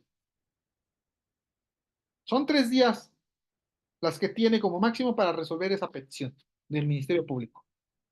¿Sí? No se puede quedar en el cajón del recuerdo. Tiene que acordarse, ya sea en sentido de procedencia o negativa la solicitud.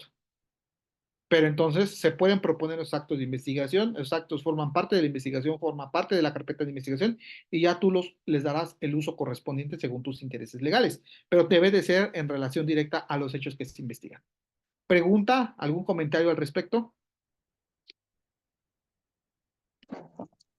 Sí, ¿cuál sería el fundamento para digamos, esta promoción Sí, de actos de investigación? es muy sencillo. El fundamento legal es, uno, es un derecho humano, entonces artículo 1 de la Constitución, ese es el primero, porque es una obligación de todas las autoridades que respetar, garantizar y proteger los derechos humanos. Segundo, es el artículo 8 constitucional, si tú quieres, y el más importante aquí sería el artículo 20, apartado A y apartado B o C, según sea el caso. Si tú eres defensa y quieres solicitar un acto de investigación, artículo 20, apartado B, derechos del imputado de la Constitución. Si tú eres asesor jurídico y quieres solicitar cierto acto de investigación, apartado C del 20 de la Constitución, porque es un derecho de la víctima.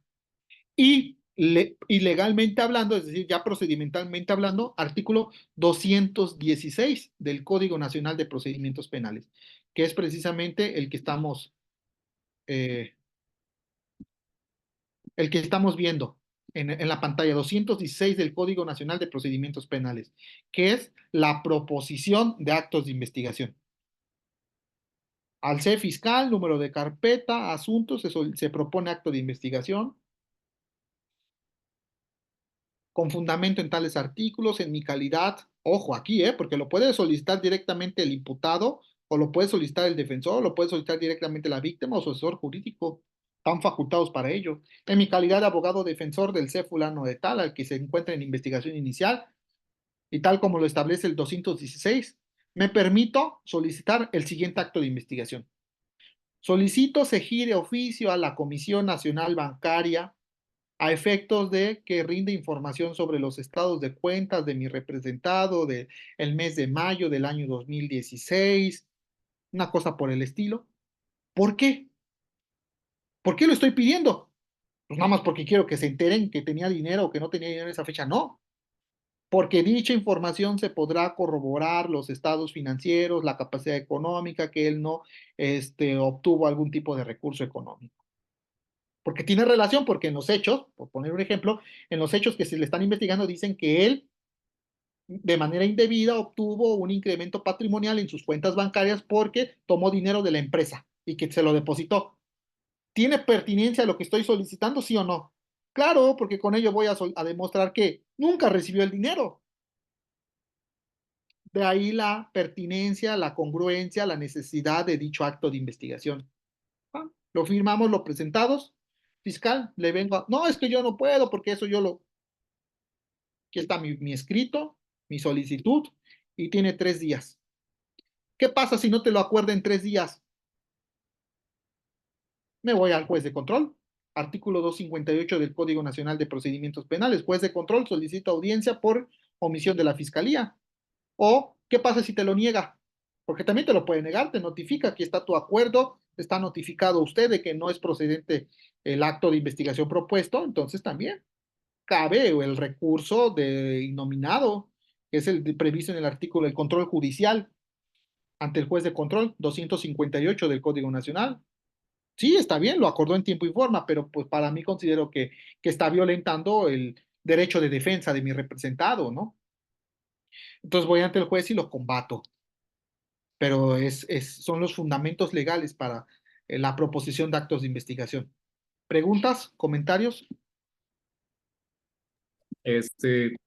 Maestro, nada más, el artículo 109 también del Código Nacional de Procedimientos Penales, eh, que va en relación o con relación a lo que son los derechos de la víctima o ofendido, también en la fracción 17 habla sobre solicitar la realización de actos de investigación que en su caso corresponde. Entonces también podríamos fundamentar con él, al parecer, o al menos que no lo había encontrado, en el caso del imputado no viene algo similar. Pero en ese sentido podría ser también Sí, fundamental en ese sí, artículo. claro que sí, claro que sí. Incluso, sí, completamente es un derecho de la víctima. Incluso en los derechos del abogado defensor. A ver, esto lo vamos a ver un poco más adelante, pero no importa, nos adelantamos. Un momento, a ver.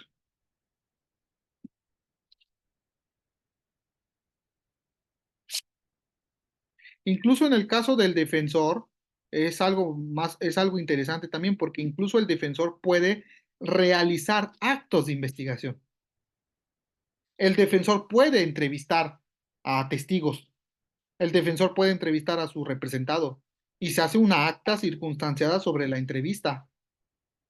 Se hace un acta circunstanciada al respecto y lo agrego como dato de prueba a la carpeta de investigación. Yo como defensor puedo no solo solicitarle a la fiscalía que realice un dictamen pericial, yo como defensor puedo solicitarle a un perito particular la realización de un acto de un dictamen pericial y eso agregarlo a la carpeta de investigación. Ustedes me podrán decir, no sé si alguien se lo pregunte, porque muchas veces me lo dicen. Bueno, y a ver, Abimael, ¿y qué perito vale más? Muchas veces he escuchado esta pregunta.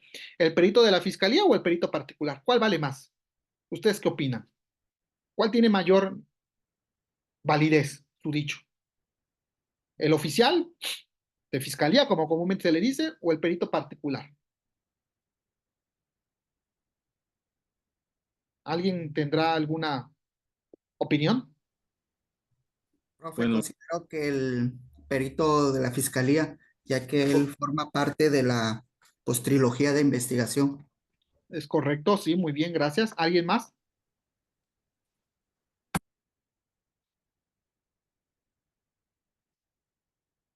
Bueno, yo les diría lo siguiente, no hay un valor predeterminado, no hay un valor predeterminado. Eh, el sistema de justicia penal tiene una bondad, yo así lo considero, y es el tema de valoración probatoria. La valoración probatoria es libre, el que valora pruebas solo es el juez, y la valoración de las pruebas por parte del juez es libre, lo puede hacer a su libre decisión completamente, no es tasada. Es una como que de las grandes diferencias del sistema mixto, que existía una valoración de prueba plena, semiplena o casi plena, es decir, si eran documentos públicos, tienen una validez total, una validez plena y determinadas cuestiones ya estaba predeterminado su valor. Aquí no. En este caso, tanto el perito particular como el perito de la fiscalía van a estar, va a haber una predisposición, por llamarlo así, de igualdad.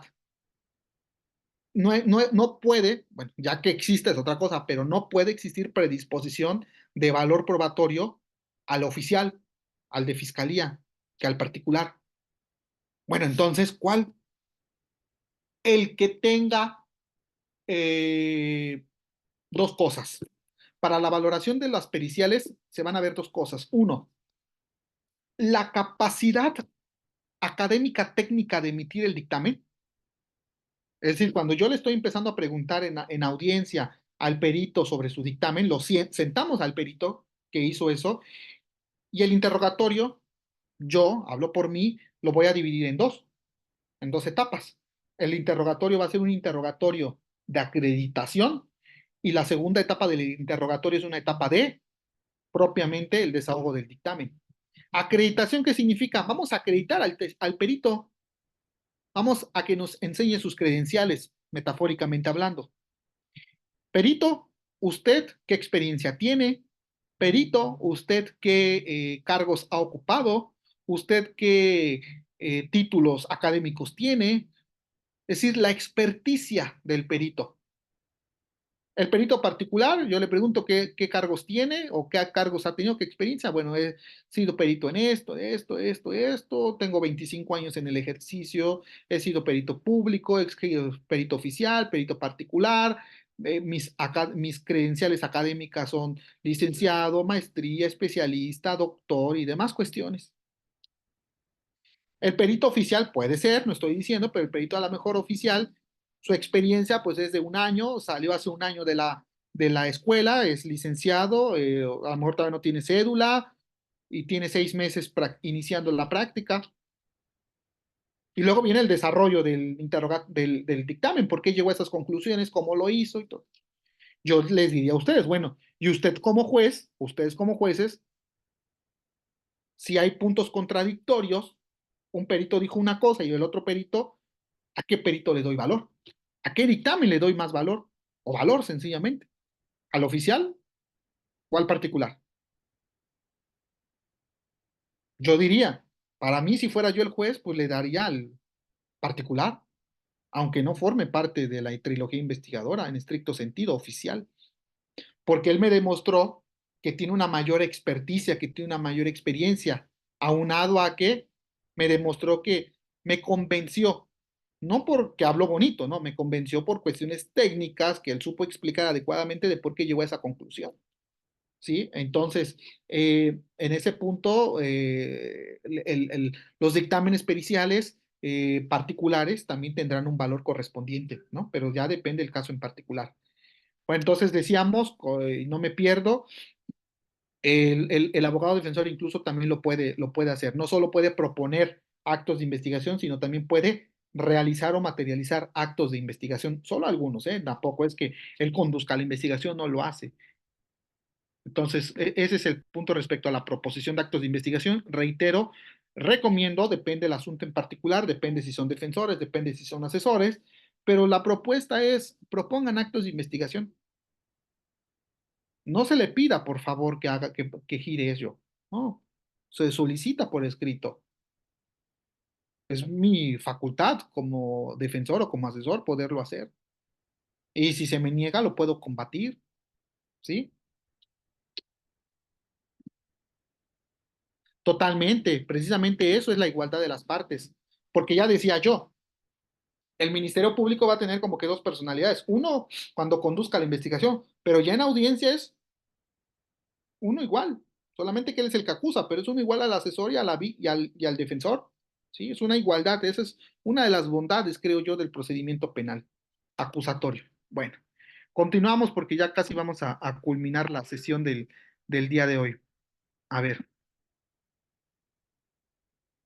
Entonces, otra de las disposiciones comunes de la etapa de investigación, pues lo será precisamente también la carpeta de investigación. A ver, ¿qué quiero decir al respecto?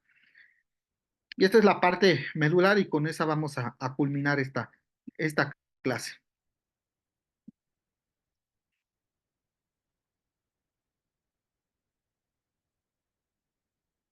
Nos dice el artículo 217 del Código Nacional, el artículo 217 del Código Nacional nos va a decir lo siguiente y dice,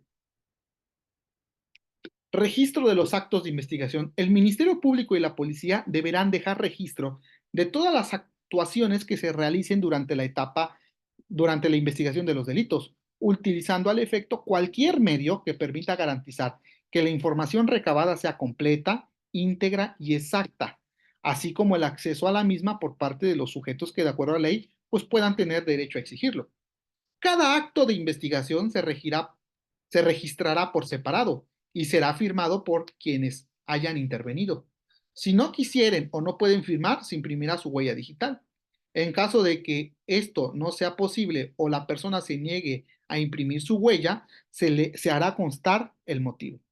El registro de cada actuación deberá contener por lo menos, ojo aquí, porque a mí me ha pasado en la práctica, se han nulificado actuaciones de una carpeta de investigación por no tener estos requisitos mínimos.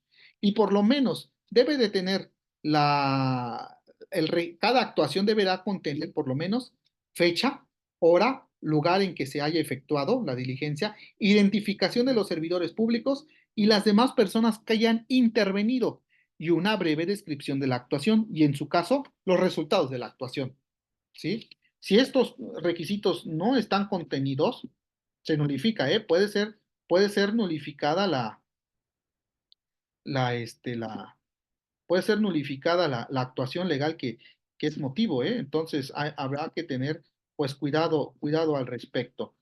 Pero estos registros es decir, estos actos de investigación que van a quedar registrados en algo que es otra cosa más que un expediente, y ese expediente es lo que comúnmente se le va a conocer como carpeta de investigación.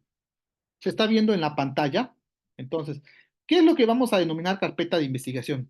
La carpeta de investigación es aquel conjunto de registros consecuencia de actos de investigación realizados por los sujetos procesales que tienen como objetivo la investigación de un hecho con apariencia de delito.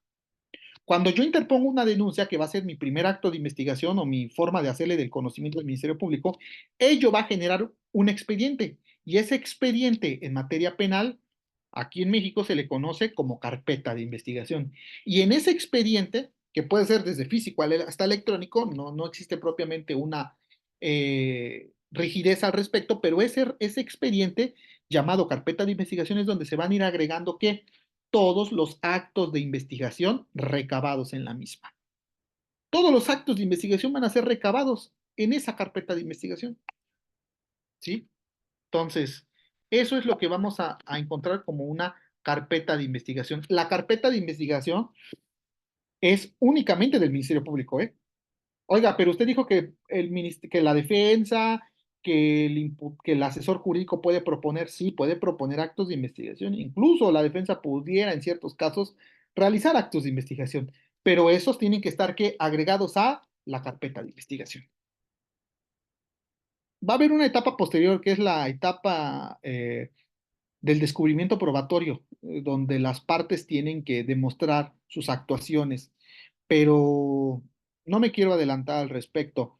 Lo que sí es que yo en este momento diría eso: todas las actuaciones realizadas por Ministerio Público, Fiscalía, es decir, Defensa y Asesoría Jurídica, se van a agregar en la carpeta de investigación, que no es otra cosa más que el conjunto de esas actuaciones, ¿sí?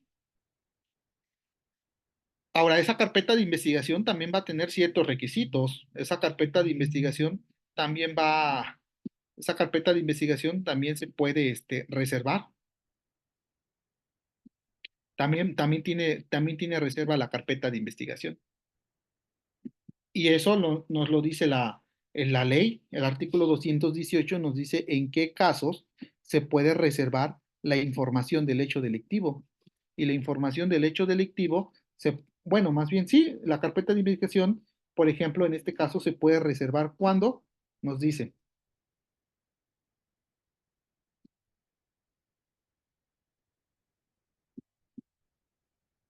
los registros de la investigación, así como todos los documentos, independientemente de su contenido o naturaleza, los objetos, es decir, los indicios. ¿Por qué? Porque ya les dije, la carpeta de investigación no solo es un expediente y papel. Los indicios, instrumentos de delito, objetos del delito, también forman parte de la carpeta de investigación. Los registros de voz, imágenes o cualquier cosa que esté relacionado son estrictamente reservados, por lo que únicamente las partes podrán tener acceso a los mismos, con las limitaciones que marca el código. La víctima u ofendido y su asesor jurídico podrán tener acceso a los registros de la carpeta de investigación en cualquier momento. El imputado y su defensor podrá tener acceso a ellos cuando se encuentre detenido, sea citado para comparecer como imputado o sea sujeto de un acto de molestia y se pretenda recibir su entrevista. A partir de este momento ya no podrá mantenerse en reserva para el imputado o su defensor, a fin de no afectar su derecho de defensa, ¿va?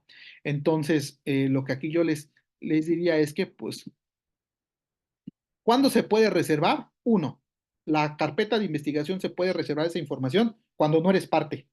Si tú no eres parte, ¿quién es parte? Fiscalía, imputado, víctima. Si tú no eres parte, no puedes tener acceso. Víctima, en cualquier momento puede tener acceso porque pues víctima es la que inició la carpeta. Imputado, ¿a partir de cuándo puede tener acceso? A partir de que es citado. Cuando es citado para comparecer como denunciado, como detenido, como ya para audiencia inicial, en ese momento ya puede tener acceso, previo no. Es que yo me enteré que me denunciaron ayer, entonces vengo a pedir copias de la carpeta. No, no se te van a otorgar, porque todavía no existe un acto de molestia. La investigación penal, aunque bueno, yo diría que hasta cierto punto sí, pero bueno, no entro en detalles, pero legalmente la investigación no es un acto de molestia. A mí me pueden investigar, a ustedes lo pueden investigar. El acto de molestia es cuando ya se te cita, se te lleva ante un juez, se te detiene, ahí inicia el acto de molestia y ya te puedes defender, pero previo no, porque pues, se supone que están que investigando y la investigación en estricto sentido pues es para buscar información y esclarecer, porque la investigación puede decir, no, aquí no hay el mínimo indicio de que haya un hecho delictivo, entonces ni siquiera voy a citar a la persona, ¿sí? Entonces, si no has sido citado, no puedes tener acceso a la carpeta de investigación y a sus contenidos. Pregunta, comentario, algo al respecto sobre lo que ahora hemos mencionado. Este, Me voy a regresar a lo mejor a algo muy básico, Sí, nada más para tener claro, para refrescar los sujetos del proceso y las partes en el proceso. Las partes entonces vendría siendo víctima u ofendido, el asesor y el imputado y su defensor, ¿verdad? Y ya los sujetos del proceso son todos los demás, o incluyéndolos a ellos.